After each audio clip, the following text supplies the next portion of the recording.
What's up, everyone? All right, well, there's the trading station behind me. No charts, no scanners. I shut it down. Out of sight, out of mind. As far as I'm concerned, the market's closed. I'm up over $9,000, a solid green day. I'm green on every stock I traded except for one, which is good. Overall, it's a pretty good day. I did have one bigger loss, a $1,500 loss, but it was on a stock that I was already green on, and I am still green on the name. So that was a little bit of a bigger loser, but it was a good quality setup, and we'll break it down during the recap.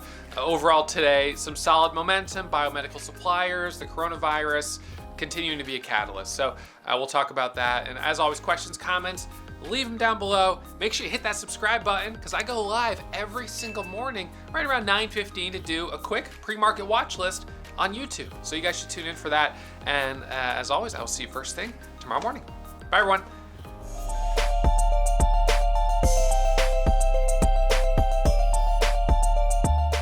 What's up, everyone?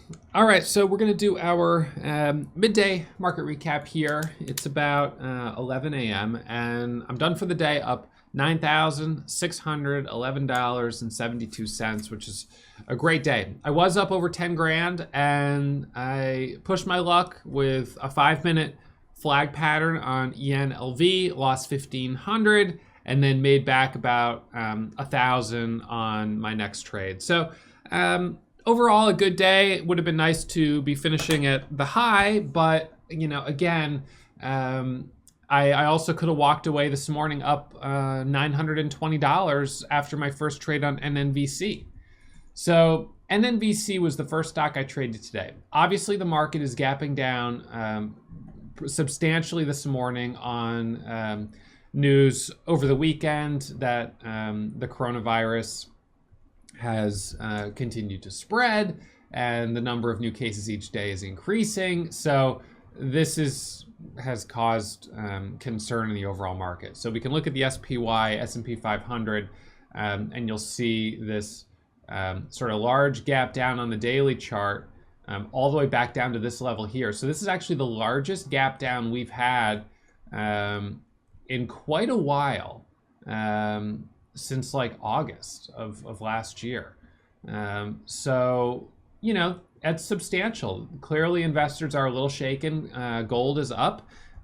So gold stocks up quite a bit, but of course pulling back a little bit today as the market is bouncing off the lows. Dow Jones Industrial Average is down 817 points right now. So it wasn't a surprise to see a stock like MNVC on the top of the gap scanner. MNVC has been very active during this coronavirus outbreak because they're in this biomedical biotech field, and it's one of the stocks that has potentially room to benefit if they're able to come up with some type of cure. The COCP, just out of the corner of my eye, I'm noticing it here, over 120. There's a 40,000 share seller, and this is where I got caught on my last trade. I was actually up $600 on this stock, and then I bought for the break of 20. So watch right here. So I took a starter at 23, but I only took 1,000 shares. The problem, of course, there is I got 3 cents of slippage. So now let's see if it breaks over 25. I want to see it break that quarter, 20, 25. Stop is at 17.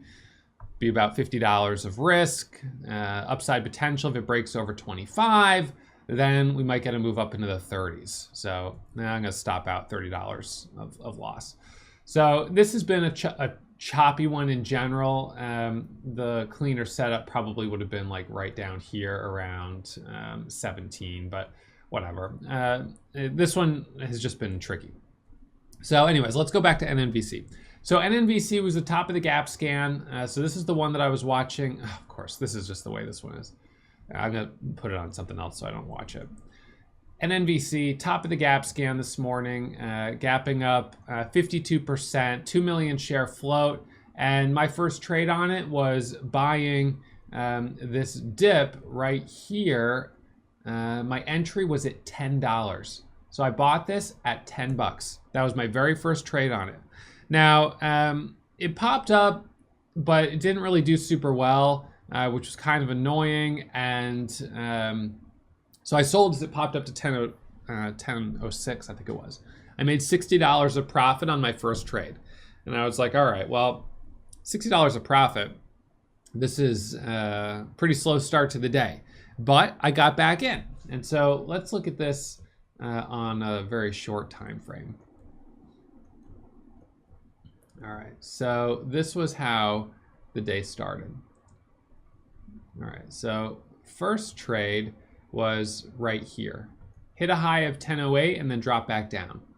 Second trade, I got back in right here. Third trade, I added right here. Fourth trade, I added right here, adding and selling. And my last trade was right here. This ended up hitting a high of a 10.90, which was really a nice move. So the problem was that because MNVC has a little bit of a history of popping and dropping and not holding its gains, I didn't feel comfortable going in with big size. I felt like if I did, this is one that could cost me $2,000 or $3,000 right out of the gates, and I just said, you know what, it's not worth it. So I traded it more conservatively, and despite moving a full dollar a share, I really only made, well, $920.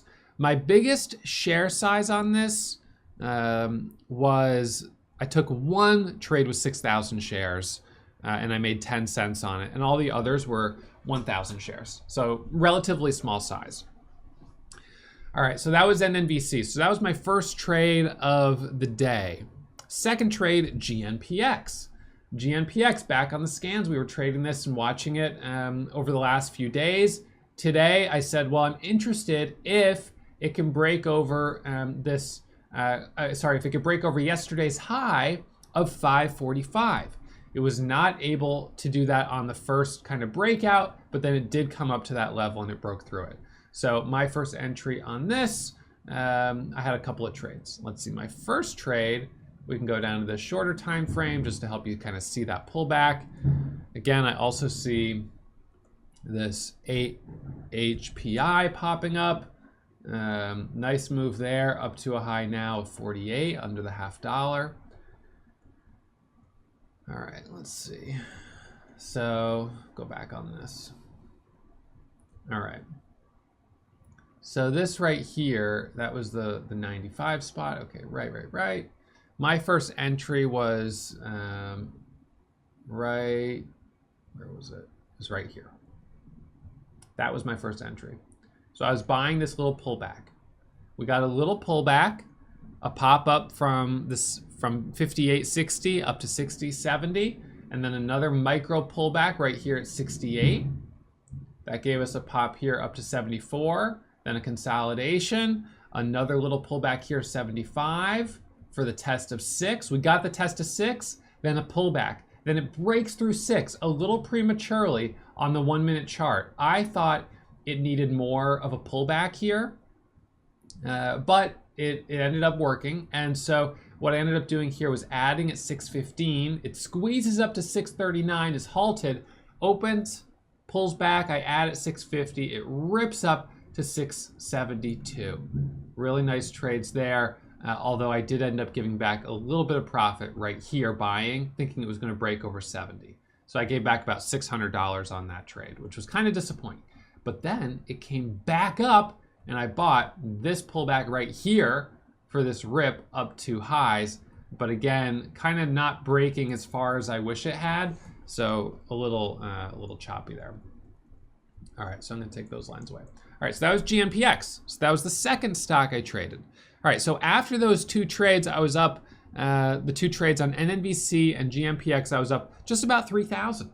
And generally, I was like, this is a pretty solid day. I mean, it's not as good as Friday, but it's a pretty decent day. And then we had ENLV. And this is the one that put me up over 10,000.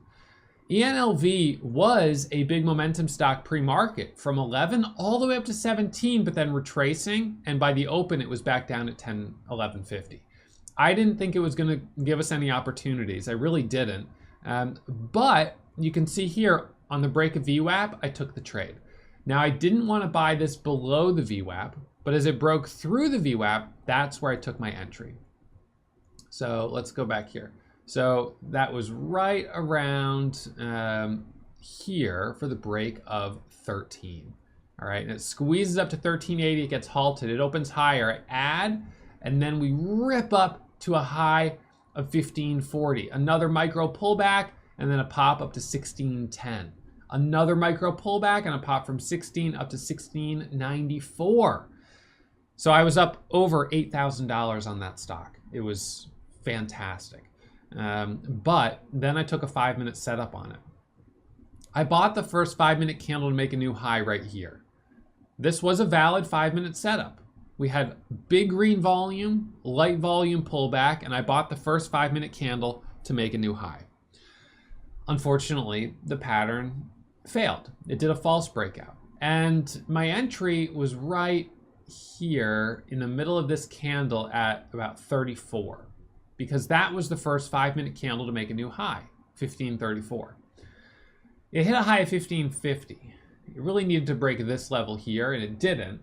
And then when it dropped back down right here, I set my stop at the low of this pullback, and I sold at 1460. So I was in at 1430 or 1425, right around there, and stopped out at 1460, which with 2,000 shares, or 2,500 shares actually, was about $1,500. So I gave back some profit on it, but I followed my max loss or my stop on it and bailed at the right place. After that, there was a small trade on AEY. You can see here this little breakout. There was a couple of trades on COCP. The first one was buying into this halt and then selling at about 15 for $400, then getting back in for a quick little breakout, getting myself up 600, and then giving it all back. It's now, I got a high of $1.35, and I am just gonna be the one that kind of screwed it up, and you know, I'm red on it, but it's the way it goes. And then ZCMD was interesting. This one was an IPO. Today was the IPO day, and on the IPO, I jumped in. My orders didn't go through very smoothly, but I jumped in here. It squeezed up to a high of 493. It halted. It opened. It hit a high of 498.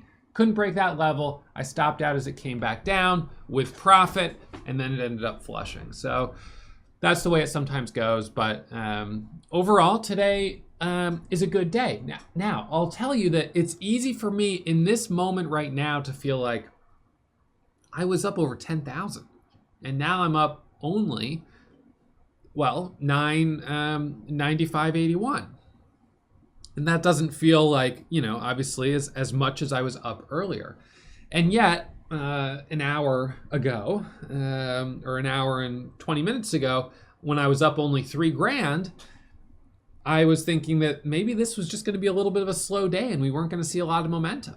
So, you know what? I tripled that. I may not be sitting at my all-time high of day, but this is a really solid day. Coming into this morning, I'm up $71,000 on the month, and that was before today. So I'm going to be up close to 80 grand on the month, which is unreal. I mean, this has been a terrific month. Really, really great. I've had 2 red days here in February, but I've really been doing pretty well. The momentum has been there. Not every single day, but it's been pretty solid. So last week was great, and the first week was great. The second week of the month was a little choppy. And here we are in the 4th week of the month, coming to the end, and you know, 4 more days. I'd like to have 4 more days like today, but realistically, even if I just make $1,000 every day for the next 4 days, that'll be a terrific way to finish a good month. And this month is kind of a bit of a bailout from a not very good January for me. And again, it's all about averages. So, you know, if you make 0 one month and 80 grand the next month, you're averaging 40 grand a month, which is good. It's very good. But you know, that's kind of the thing of you can't base your annual target on how much you make in your best month times 12. That's going to be very unrealistic. You should probably base it more on how much you do in your best month, times 5 or something like that, just to really give yourself a bit of a cushion. Some years we've had some incredible momentum that's lasted for several months, and in the span of 2 or 3 months I've been able to make a lot of money. And then of course we've had years where momentum has just been very, very slow, and in the span of 3 or 4 months I'm just kind of grinding on very small green days, waiting for the momentum to pick up, and I just have to be patient. So January was a little bit of kind of me being too aggressive at the wrong time. I think I could have been in a much better place if I hadn't done some of the trades I took, but kind of turned that around here for February in great shape, and I'll just continue to try to ride the momentum if we continue to see some good momentum. Of course, last week and a half ago, or whatever it was, I did have a good size red day, which was disappointing. It was totally avoidable, and I really want to try to prevent that from happening again, or as on regular a basis as it's been in the past. So anyways, so this is where I'm going to finish today. I could easily give myself a case of FOMO sitting and watching COCP and telling myself I should be getting back in it and blah, blah, blah, blah. But I'm going to take this $9,000 and walk away, live to trade another day. And, maybe tomorrow I'll get a cleaner trade right out of the gates on Gap and Go stock, get a bigger cushion. Maybe not. I mean, whatever. It doesn't really matter. I'm just going to try to, have a good day and then put the rest of it aside. So that's it for me. I will see you guys first thing tomorrow morning. All right. Bye, everyone. Hey, did you know that I go live every single morning between 9 and 9:15 to stream my pre-market watch list? Subscribe to the channel, press the bell for the alert, and you'll get the notification.